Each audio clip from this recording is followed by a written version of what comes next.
Last week we learned that the book of Job is the oldest book in the Bible. And we also learned that Job was a very righteous man who, even though he lost his 10 children, all of his possessions, and his livestock, and was left with painful boils from the top of his head to the bottoms of both feet, he didn't curse God. Satan was hoping that he would. In fact, his friends and wife who saw him this way were convinced that Job had committed some sin or sins to have had all this sorrow and pain thrust upon him. Hello, I'm Kathy Bartow. But he didn't. Job questioned Job's justice in the face of immense suffering. He didn't understand why all these things were happening to him because he was a righteous man.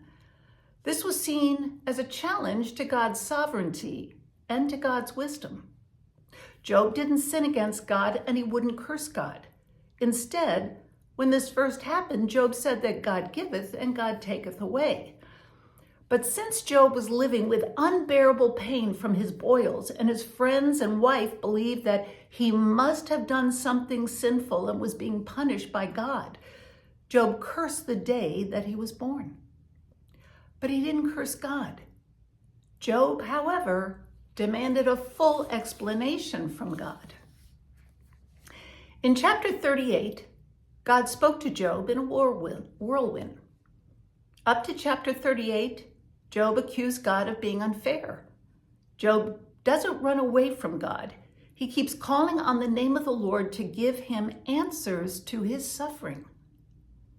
In Job chapter 30, verse 20, he says, I cry out to you, God, but you do not answer. I stand up, but you merely look at me. Listen to how God speaks to Job in chapter 38. Who is this that questions my wisdom with such ignorant words? Brace yourself like a man, because I have some questions for you, and you must answer them. Where were you when I laid the foundations of the earth? Tell me, if you know so much. Who determined its dimensions and stretched out the surveying line? What supports its foundations, and who laid its cornerstone? As the morning stars sang together, and all the angels shouted for joy. Who kept the sea inside its boundaries as it burst from the womb? And as I clothed it with clouds and wrapped it in thick darkness.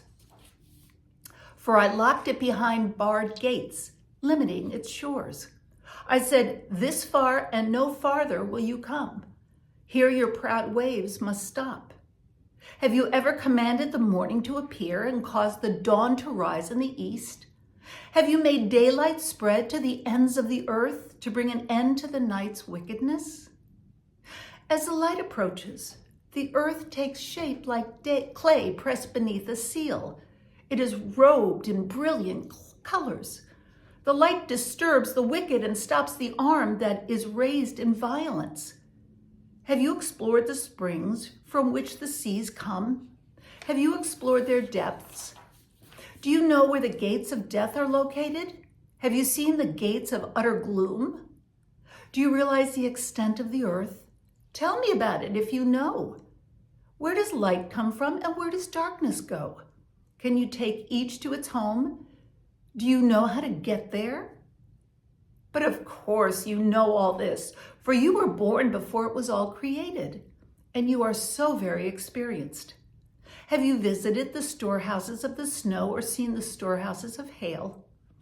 I have reserved them as weapons for the time of trouble, for the day of battle and war.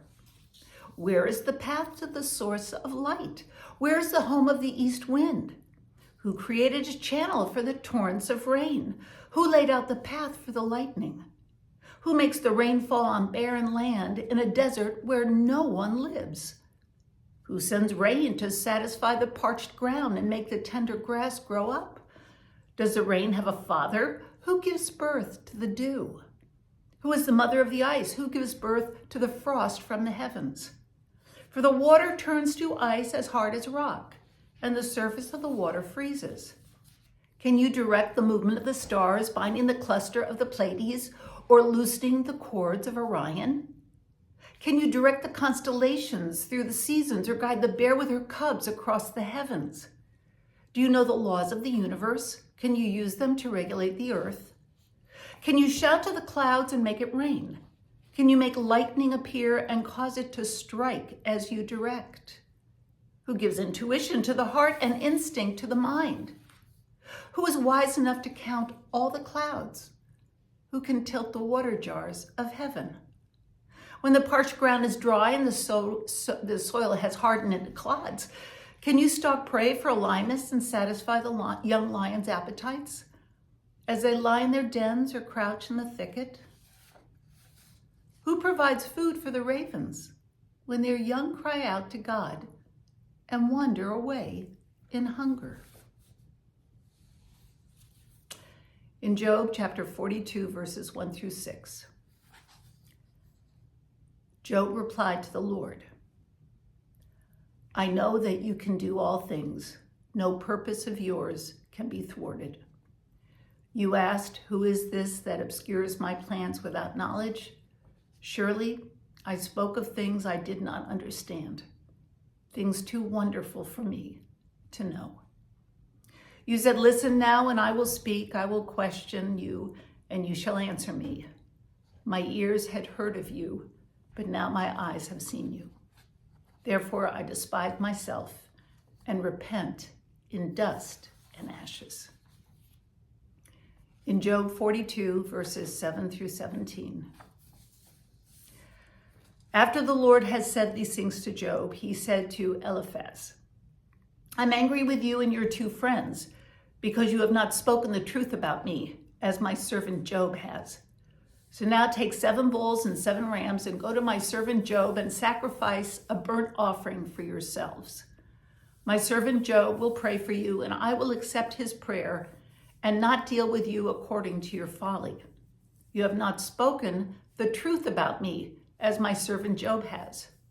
So Eliphaz, Bildad, and Zophar did what the Lord told them, and the Lord accepted Job's prayer. After Job had prayed for his friends, the Lord restored his fortunes and gave him twice as much as he had before. All his brothers and sisters and everyone who had known him before came and ate with him in his house. They comforted and consoled him over the trouble the Lord had brought on him, and each one gave him a piece of silver and a gold ring. The Lord blessed the latter part of Job's life more than the former part. He had 14,000 sheep, 6,000 camel, 1,000 yoke of oxen, and 1,000 donkeys. And he also had 7 sons and 3 daughters.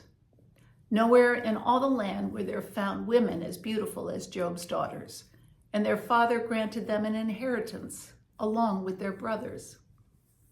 After this, Job lived 140 years. He saw his children and their children to the 4th generation. And so Job died, an old man and full of years. Praise be to God. Our understanding is not God's understanding. Always look to him for guidance, for wisdom, for comfort, and for strength. Till next time, peace be with you.